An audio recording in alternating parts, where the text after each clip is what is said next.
All right, good morning, good afternoon, good evening. We just got back from making some big steps towards everything I've been trying to restore with myself. Um, Welcome to the channel. What did I name this thing? Bamboo Spine Refusion. Refusing the fusion. This is basically the introductory video. What I'm going to do is I'm going to go over my history. How did I arrive here? How did I find out I had ankylosing spondylitis? And pretty tragic story, but things have been turning around recently, and it really made me think about, man, I could have really used some guidance and wisdom early on, because I made some key mistakes that may have prolonged the agony that I was going through at the time. But long story short, I'm going to say long story short, but I don't even think this is going to be short. I went undiagnosed with ankylosing spondylitis for over 20 years. It all started with one day I kind of slept on the couch, took a nap, I woke up and my neck was hurting. Now, most of the time in a situation like this, I move things around, massage it or whatever, and it eventually loosens back up, but this time it never loosens back up. So my neck stayed stiff indefinitely. And then my shoulder got injured, and while all this was happening, I was still very active, playing basketball, lifting weights. This was probably somewhere around, I'm 46 right now, and this happened when I was 20 or 21. And as time went on, I was able to rehab my shoulder, but the injury kept reoccurring, because technically it was happening because of what was with my neck. So no matter how much we got it back to whatever, it would come back again. It came back 3 times, but the third time it came back, I didn't have any health insurance. I didn't have any health insurance because the more time went on, the more extreme the pain and discomfort got, and it just slowly eliminated my productivity. And I want to say somewhere around my early 30s, somewhere around there, I had lost a job, and now with no income, I was doing a little work here or there, but the pain and the discomfort just kept escalating.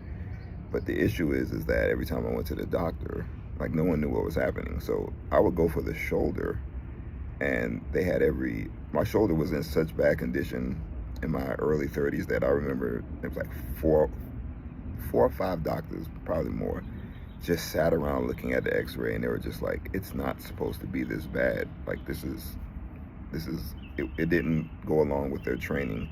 And it was in a hospital setting, so it was like they were only divided by, a cloth.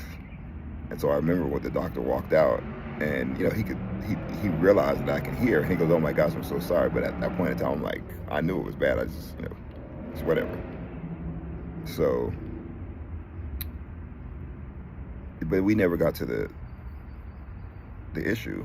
And unfortunately, when you don't have a diagnosis, this is the other thing. There's so many other effects that happen. Obvious is like mentally, something is gonna really bother you. But then if there's any responsibilities that you have, no one cares that you can't meet them because you have an undiagnosed chronic illness or whatever. They don't care. And in some cases, people will give you grace, but you'll be surprised that the grace does not come from the places that you would anticipate. And the accusations and the name calling comes from the places that are supposed to give you grace. And when it comes from the places that you're supposed to have a safe harbor, that adds a whole nother element to the mental aspect. And in order to deal with that, you're going to have to come up with a coping mechanism. I'm only saying this in hindsight, and that coping mechanism is what you need to survive. But if you turn the corner, that coping mechanism is gonna kind of mess with you. Um, so there's the mental aspect. There is the external institutions and people that are supposed to be helping you, accusing you, adding to the. And the another aspect, at least with me personally, is when things go so bad, at least I gave up to a certain extent. A little bit, maybe at my late 20s, I got Bell's palsy. You guys may be able to see I'm not able to make a full smile. Or you may notice a little crookedness there, but once that happened, I was like, what? My neck, that, and now like my face is jacked up. And then I'm getting accusations. Income is going down. Every dream that I had is completely being melted in hot lava. So I just, like, from a visual standpoint, I used to love exercising. I used to love it. That was my stress reliever. But once I was not able to exercise as much, and this happened, any maintenance of myself, I did it to the minimum. I stopped looking myself in the mirror. That's the crazy part. Like, I would wash my face and I would be looking in the mirror, but I really wouldn't be looking. It's weird how you can look at yourself without looking at yourself. I could just remember distinctly just not paying attention to my face at all. And any ambition about wanting to get married, like, I was just like, hey, that's just not happening. It's impossible. So I completely just gave up on elements of life and just living one day to the next, suffering, crying. I started going to Bible study during this time, and that was helpful to a certain extent because there were people there that would give me resources to go from one day to the next. But it was more like a very, very good bandage to a blood wound. But the blood wound wasn't treated, but it contained the blood from going all over the place. But once the resources ran out, then everything got worse. And even when the resources ran out, the emotional support it disappeared. It disappeared in a not in a way where, like, people were like, I don't believe you. It just, sequence of events happened, and eventually, like, I'm all alone, and I'm just sitting there crying out like, God, why is this happening to me? And so I started looking at, like, where am I headed? Like, at this pace, what's going to happen to me? And I had to dig for a few days, but it basically said I'm headed for a shortened lifespan, more chronic illness, potential homelessness, and poverty. And, like, once I saw that, I was like, well, if that's where I'm headed, then I might as well go down swinging. Because if that's where I'm headed, then I might as well give it everything I got. That way, if I lose, like, my conscience is clear. And that's normally my mentality on certain things. It's like, if I can give it my all, then, like, I can live with the result. If I'm being as wise as possible, if I'm looking at things from every other angle. And honestly, things started to turn around now. The thing that was the most devastating, I'm saying things out of order, but let me back up. I applied for disability after a horrific event. They were like, yo, you're going to get it, man. Your history, da-da-da-da. Everything was great. My lawyer thought I was going to get it. My doctors thought I was going to get it. And then when I got there, that judge said, basically, she threw out the nurse's testimony that supported everything I was saying. And she said I was exaggerating, and all the nurse did was write down my exaggerations. You talk about a gut punch. Back then, I don't think the term gaslighting was around, or I never heard of it back then. That lady gaslighted me. So that was devastating. I applied for it again. Let me get up and walk around a little bit because I've already been sitting down. I applied for it again, but I could not. I couldn't bring myself to risk going through that process, so I just gave up. Like, I didn't even attend the hearing. I just disappeared on my attorney. And but fast forward to when I said, if I'm gonna go down, I'm going down swinging. I'm trying to get my train of thought. I started building some momentum. This is when work from home started becoming a thing. So I took, like, I forgot the name of it. They call them MOOCs, massive online something courses. And Harvard and Stanford and all these prestigious schools are like the principal of the programs, and they have all these different little courses that you can do, and you can take the courses. You can't take them for free. You can audit them. That's what they call it. So, like, auditing them is basically like you can be in the course for free. You just can't take the test to get the certification. So I did like 15 to 18 in 2 months, and like during those 2 months, like all of a sudden something woke up in me, and I had all this crazy energy. All my symptoms were still there to a large extent, but I had the energy to compensate for it. That's the dog Max. I'll show Max to you guys. He barks at anything that he senses. Guard dog Max is what I call him. And so anyway, and eventually I was able to get a job. I was in such a desperate state that I started putting like crazy stuff on my resume. I would put like creative magician, just like all these crazy terms, and it works. Like I got more job opportunities in 1 month than I had gotten like the previous decade, where I put out hundreds of applications and like maybe one interview. And even when I went on that interview, my mind was so jacked up that like I was not ready for that interview at all. The guy that interviewed was probably like, what is wrong with this dude? Anyway, I ended up getting a job, ended up doing tech support for Apple, which was pretty cool. And got promoted really fast. And then one day I wake up and like the energy is back to where it was before.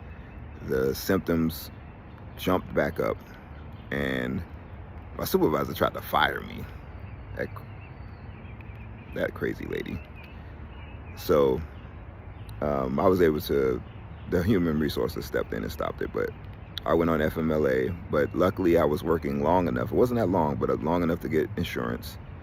Then, since I thought the shoulder was the issue at the time, I went to a shoulder doctor, got a partial shoulder replacement. That doctor was amazing. He's like, I didn't even know who he was, but he's the doctor for the Miami Heat. He's very well known in Miami. Even the surgery that he did on me is unique to him. And after that, that's when I went to go to the best spine doctor in Miami. And then that's when I got my diagnosis finally. And unfortunately, by the time that I got it, my spine was already fused. So I already had bamboo spine. But it was like, wow, that makes the last 20 years of suffering make perfect sense. And I filed for disability. I went back to my attorney. I said, hey man, I apologize. I'm sorry. I just walked out. But I told him, look, I got a diagnosis. I got ankylosing spondylitis.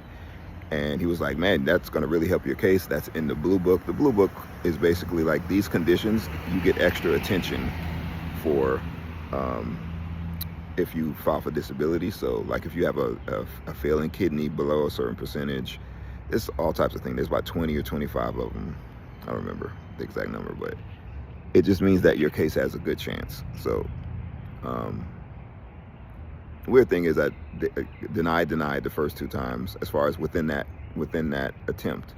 And then on the third one, I'm forgetting a few things or leaving out a few things, but it was magical. It was like my attorney got scared at the end, and then all of a sudden, like, just several coincidences that needed to happen happened.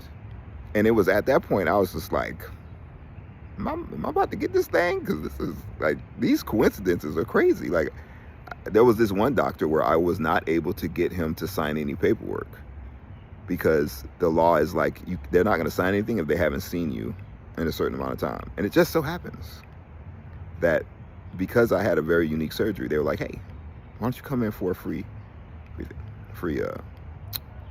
look? And now that they've seen me, now they can sign the paperwork. So I got Dr. Uribe, which is like this famous doctor. Like, you can't throw him out. That's Dr. Uribe. He's for the Heat and the Panthers, and I think the Miami Marlins. So this is one of the best doctors in the country because he is one of the doctors over the sports teams. And I got so much, like, everything. What was interesting was so many things that happened that were bad actually worked out for my good. And another element that when you have a bunch of people, forgot about this part, when you're getting accusations, like, you really have to really cling to the good friends. You really have to identify who is really going to support me during this time, and who's more of a hindrance, and you have to divide between them. Hey there. All right. And you really have to divide between them. So I was able to find some really good friends during this time. New friends, old friends. Some of them went away. But came out with some really good bonds and friendships, and just like overwhelming love and support from certain people. And it did build up a little bit of a resilience in me. Sometimes I look back and I'm like, how in the heck did I even survive that? But everything went great at the final hearing, got approved. And I'll have a separate segment about that because I think there's some things, and I want to focus a little bit on the day-to-day stuff, but also like what I go moving forward. Like, by the time I got my life, at least to turn a corner, to eliminate like so much of the heavy attacks that were happening, it's like, okay, but what do I want to do for the rest of my life now? And it took some time for me to figure it out, but whatever it is that I do, I'm going to do it in a way that can help other people. And that's why I don't want to post on social media. I would rather stay private, but I think it would be irresponsible for me to keep this story to myself, because I didn't craft this story. I'm not the author of this story, or what happened to me and all the crazy events. But if I can help one person feel a little bit more relief, if I can give one piece of evidence that alters the trajectory of their success and lessens the pain that they're going through or builds up their resilience, then I'll put as much social media on. At the point in time where I don't even care anymore, because I want that more than anything.